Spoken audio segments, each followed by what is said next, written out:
दुर्दैव. वळूयात पुढच्या बातमीकडे. मंडळी, विमान हॅक होऊ शकतं. विमानाची दोन्ही इंजिन्स एकाच वेळी निकामी होऊ शकतात. पक्षाची धडक की रनवेवरची धूळ यापैकी कोणती गोष्ट विमान अपघातासाठी जास्त कारणीभूत ठरू शकते? विमानाचं टेक ऑफ होण्याआधी कोणकोणत्या यंत्रणा धोक्याचा अलर्ट देतात?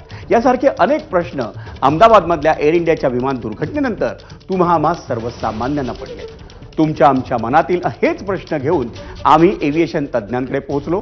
त्यांनी नेमक्या कोणत्या गोष्टी अधोरेखित केल्या ते आपल्याला जाणून घ्यायच्यात. महाराष्ट्र शासनाचे निवृत्त मुख्य वैमानिक कॅप्टन संजय कर्वे आणि भारतीय वायुदलाचे निवृत्त ग्रुप कॅप्टन विनायक देवधर यांच्याकडनं.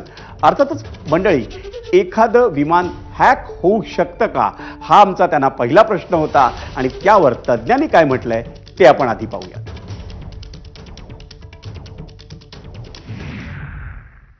विमान हॅक करणं ही एक घटना असू शकते, कारण विमानामध्ये कम्युनिकेशन सुरू असतं पायलटशी आणि वेगवेगळ्या रडारशी.